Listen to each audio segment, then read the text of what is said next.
à tous et à toutes et bienvenue dans le Crash Course avec Vénitia Guinaud, votre rendez-vous hebdomadaire pour décortiquer les secrets du branding et de la communication stratégique.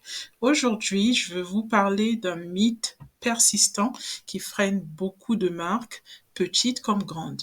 Le branding se résume à un logo. Vous l'avez peut-être entendu ou peut-être même pensé à un moment donné. Eh bien, laissez-moi vous dire tout de suite, le branding, c'est beaucoup, beaucoup, beaucoup plus que ça. Alors, installez-vous confortablement et découvrons ensemble pourquoi il est temps de reconstruire ce mythe. Un logo, c'est comme la porte d'entrée de votre maison. Il est visible, il attire l'attention, mais il ne dit pas tout ce qui se passe à l'intérieur.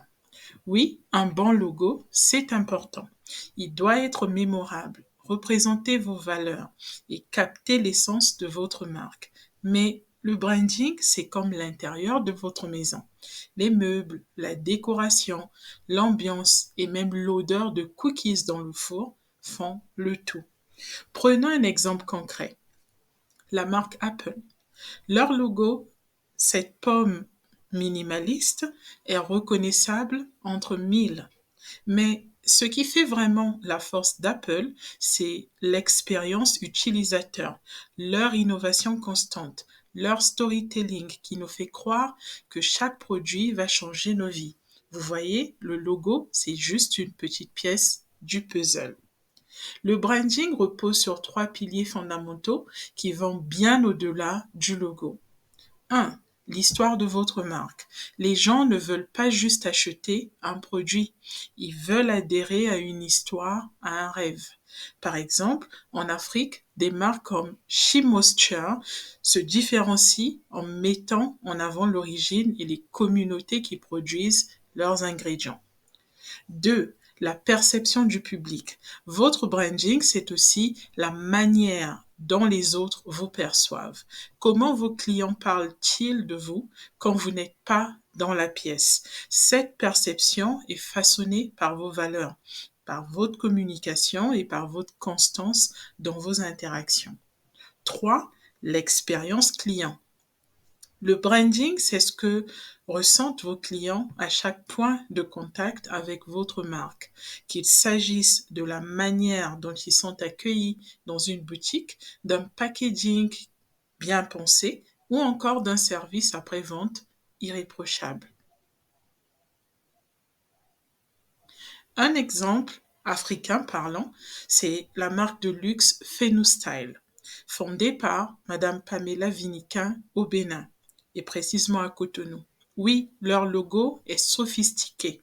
Il a été d'ailleurs conçu par le Tropics Group of Companies, mais ce qui impressionne, c'est leur capacité à offrir une expérience haut de gamme qui transforme le client dans un univers unique. Maintenant, parlons de ce que vous risquez si vous réduisez votre branding à un simple logo. Vous devenez vulnérable à la concurrence. Si un concurrent arrive avec un logo plus attrayant, où est donc votre différenciation? Le branding, c'est ce qui vous permet de créer une connexion émotionnelle avec votre audience. Si vous négligez cet aspect, vous devenez une marque parmi tant d'autres, invisible dans un océan de concurrents. Alors voilà, le branding ne se limite pas à un logo. C'est une symphonie où chaque élément joue un rôle clé pour vous rendre inoubliable.